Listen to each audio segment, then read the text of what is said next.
Masuk, like, share, komen, subscribe, masuk, bos labas, oke, masuk Pak Eko.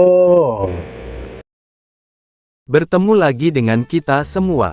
Semoga kita semua dan orang tua kita disehatkan badan, dilancarkan rizki, dikabulkan segala keinginan, diberkahi umur, dimasukin ke surga. Kita masuk ke video, apa itu binatang atau hewan?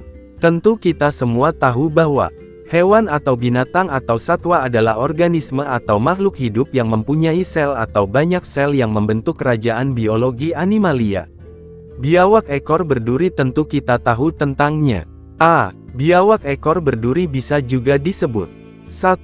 The Spiny-tailed Monitor. 2. Varanus acanthrus. 3. Australian Spiny-tailed Monitor. 4. The Ridge-tailed Monitor. 5. The Aki Dwarf Monitor. 6. Colloquially simply Aki Monitor. B. Biawak ekor berduri. Biawak yang agak kecil dapat mencapai panjang total hingga 70 cm.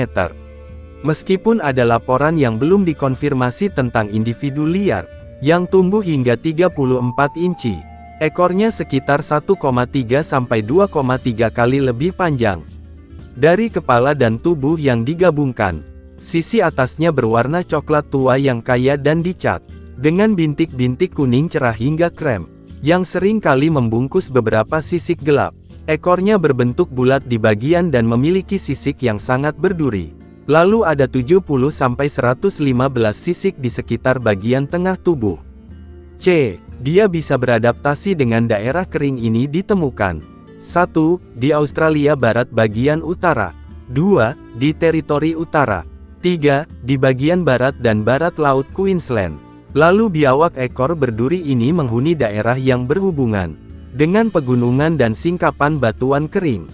Lalu mereka berasal dari Australia Utara, dari Broome di pantai barat, melalui Kimberley dan Top End, hingga Teluk Carpentaria. Lalu mereka dapat ditemukan di bagian tengah, barat dan timur dari seluruh wilayah jelajah Aki. Sejauh barat Carnarvon dan sejauh timur Mt Isa wilayah jelajahnya terbatas pada Groote Eylandt dan Kepulauan Wessel. D. Biawak ekor berduri adalah hewan diurnal. Biasanya hidup menyendiri di tanah. Spesies ini paling sering ditemukan di tempat berlindungnya, terutama di bawah lempengan batu, terjepit di antara batu-batu besar atau di celah-celah batu dan di liang. Mereka jarang bersembunyi di spinifex. Berlindung di bawah tanah memberi mereka akses ke iklim mikro yang lembab yang membantu mereka tetap terhidrasi untuk bertahan hidup di habitat mereka yang gersang. Pola makan mereka konsisten dengan pola makan pemburu intensif, yang menyiratkan bahwa mereka mungkin menghabiskan sebagian besar waktu mereka untuk berburu. E. Mereka memangsa 1. Belalang. 2. Kumbang. 3. Kecoa. 4. Laba-laba. 5. Isopoda. 6. Ulat. 7.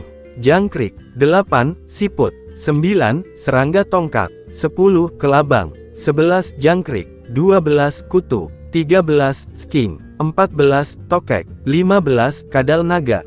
16. Biawak yang lebih kecil juga dimakan yang merupakan sekitar sepertiga dari makanannya. 17. Joey marsupial.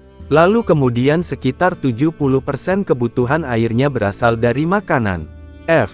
Di penangkaran, mereka terkadang diberi makanan kucing dan anjing, serta makanan kaleng olahan. Ini tidak direkomendasikan, karena jenis makanan ini tidak mengandung nutrisi yang tepat untuk spesies ini. Pola makan yang bervariasi yang kaya akan berbagai mangsa vertebrata dan invertebrata. Penting untuk kesehatan biawak ekor berduri yang ditawan, karena mereka secara alami memiliki berbagai macam mangsa di alam liar. G. Ada sejumlah metode untuk menentukan jenis kelamin biawak Aki. Meskipun teknik transiluminasi hemipenal secara umum dianggap sebagai yang termudah dan paling akurat, jenis kelamin juga dapat ditebak menggunakan penanda visual, tetapi biasanya tidak seakurat itu. Biawak Aki jantan umumnya lebih besar, memiliki kepala yang lebih besar dan memiliki sisik yang kuat di bagian bawah ekornya. Adapun sang betina umumnya lebih kecil, dengan kepala yang lebih sempit dan runcing, serta sisik halus di bawah ekornya. H. Dalam penangkaran, Satu kelompok telur dapat berisi hingga 18 butir telur. Telur muda menetas setelah 3 hingga 5 bulan masa inkubasi dan berukuran 15 cm. Pengetahuan tentang reproduksi di alam liar masih sangat sedikit. Adapun sang jantan kemungkinan besar dewasa pada panjang moncong ventilasi 30 cm. Adapun betina dewasa pada panjang moncong ventilasi 25-36 cm. Adapun ovulasi terjadi pada bulan Agustus dan November. Telur disimpan di terowongan yang digali sendiri. Di alam liar, betina terbukti berbagi liang besar. Bersarang secara komunal. Sumber referensi Wikipedia yang dimodifikasi. Sebelum menutup video ini, semoga kita semua dan orang tua kita disehatkan badan, dilancarkan rizki, dikabulkan segala keinginan, diberkahi umur, dimasukin ke surga. Salam damai. Terima kasih mampir. Terima kasih mampir.